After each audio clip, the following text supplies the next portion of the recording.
Hey, what's up, everyone? Just thought I'd do a little video here. A big Memorial Day today. It's January 6th. And so I think it's really important to look back in the coup that this country experienced. A lot of people need to remember just how serious and somber that coup was. And of course, what I'm talking about is the coup that's fresh in everyone's mind of the FBI and the rest of the establishment that spent 4 years, if not longer, trying to sabotage President Trump and are continuing to do so today. And not just the president, but more importantly, everyday average Americans. We have a government that does not represent us. Even people, as you can see with this speaker fight at the top positions of the Republican Party, they don't care. They don't care about us. And they use corruption, intimidation with all of these other institutions, such as the media, academia, the entertainment industry, the FBI. All of these institutions and engaged in corruption. We're seeing through the Twitter files, which I covered on my live stream last night. We saw with Russiagate, doing things like using unverified opposition research sourced by alleged Russian spies to allege they needed to spy on Trump because he was working with Russian spies, things like that. But if you're talking about, well, those were bloodless coups, maybe, but they were actually more impactful than a bunch of people on January 6th rioting. What did that accomplish? The coup against Trump, led by some of the most powerful people in the world in these institutions, such as people at the FBI and media, etc., that actually did a great job of influencing public perception that Trump might be a Russian asset, and it helped stymie him, and it could have affected the 2018 and the 2020 election. What did January 6th do?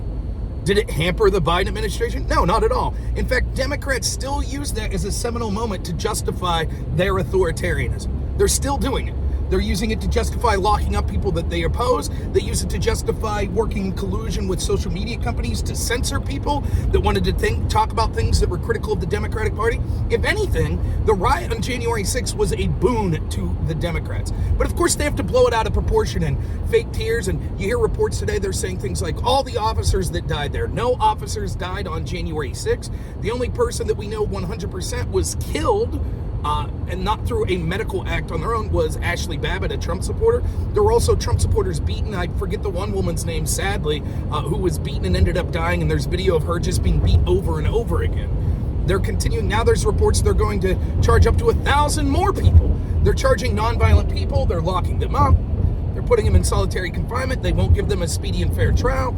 They're selective in their partisan investigation into this, on what they're investigating, and then even still they're selective in what they release for the public to see. All of this was a great boon for the establishment that wants authoritarianism in control. Oh, you're one of those dastardly insurrectionists. And they'll spread lies. They have to exaggerate and be hyperbolic, like it was an insurrection. Officers died there. Tell me, how many officers were injured or died, committed suicide after a year or so after the Black Lives Matter riots? Oh, we didn't keep track of those sort of things? But if you want to talk specifically about, well, they tried to get into the White House. Right, that's why we did need to have a committee to look into this. And the question should be surrounding, one, the pipe bomber, which seemingly no one's concerned with. And second, should be concerned with why wasn't there adequate police presence there January 6th? Because the only person that was calling for, the National Guard to be there was Trump. Why wasn't the Sergeant at Arms under Pelosi or the Mayor Bowser? Why weren't they calling for more? Strange, right? But no, none of those questions are ever asked. No questions of the inappropriate actions of law enforcement or anything like that. I've said many times, I said on the day of January 6, 2020, you could go back and look at my videos, I said anyone that was rioting and fighting with the police deserved to be punished. The people that walked into the Capitol and just milled about and weren't violent deserved the same punishment as those that did that during the Kavanaugh hearings, which is a small fine. But that was a moment that was blown out of proportion to justify this authoritarianism. Why is it that no one that are screaming today about this coup, this insurrection, why didn't they have anything to say about the second anniversary of May 30th, 2020, when a bunch of lefties lit a church on fire, then took Molotov cocktails, tried to break into the White House to physically remove Donald Trump, and burn down a guard station? They also brought lasers intended to specifically blind the police there. The only reason they didn't get in was because the police were prepared for the riot, because everyone knows these lefties had been constantly rioting when it came to things like police presence or when it came to Donald Trump. They'd done it over and over again. That's what made January 6th different. The right never behaved like that. So what was the result of that? Did they say, like, with AOC, oh my God, Trump had PTSD? No, they called him bunker boy and bunker bitch. A bunch of people at the New York Times threatened to quit because Tom Cotton wrote an op-ed saying, geez, with all these riots going on, maybe we should have the National Guard. They threatened to quit until that op-ed was removed.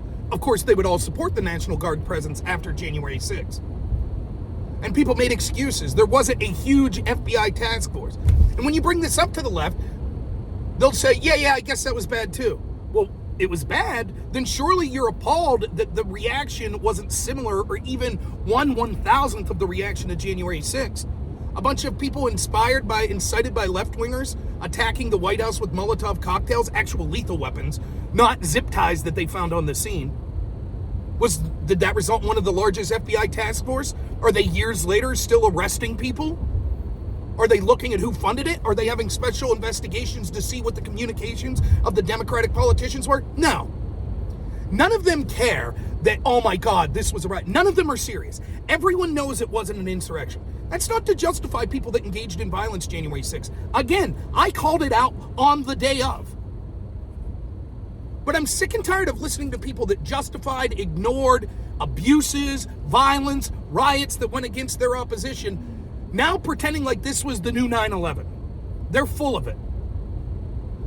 The anniversary today of January 6th isn't the anniversary of the riot that you should care about. It's the anniversary of the excuse from the establishment to enact authoritarian policies and clutch their pearls and feign that they're concerned about people that are rising up and angry at the government and are rioting, when that couldn't be further from the truth. They were more than happy to support it or ignore it when it was directed against Donald Trump, even when it used more lethal weapons to do so. And the but it's different crowd that I see that I'm arguing with on Twitter, that I've argued with on my channel, well, it's different. They weren't trying to stop a transition of power. No, they were just trying to physically harm or kill Donald Trump. Well, but they didn't get through. Right. And there wasn't an actual coup that occurred January 6th. Your argument is it was attempted. That's what was attempted May 30th. So for the people that go, no, that was bad too. Remember, none of them are speaking up going, why is the media refusing to cover that coup? Why did the FBI not have a similar investigation to the January 6th? Why wasn't there a committee looking at Democrats that incited that? It's because they don't care. They don't at all. They'll make any excuse to try to make it seem like they're reasonable. Yeah, that was bad, but anyways, that was a long time ago. We still have to focus on January 6th. So when you hear them out there tweeting things like, oh, this is a solemn day, if you care about the country, blah, blah, blah, January 6th, they don't care. They only care about power. They were more than happy for the physical threat. They were happy with the physical threats that happened in Brett Kavanaugh. Did you see the FBI step in and say, geez, it's illegal for these people to be protesting outside Kavanaugh's house, trying to intimidate him to change his decision? No, even after an assassination attempt, incited by Democrats. You had Democrats that were saying, while the riots were going on, were promoting bail funds, that were saying that it needed to escalate, that Republicans should always be uncomfortable in any setting and should be chased out of restaurants, people like Maxine Waters said. None of them were banned from Twitter. None of them were calls for investigations to look at the incitement of violence. They are full of it. I'll listen to people that want to talk about the serious effects of January 6th in the sense that rioting is bad. That's true. I condemn all forms of political violence.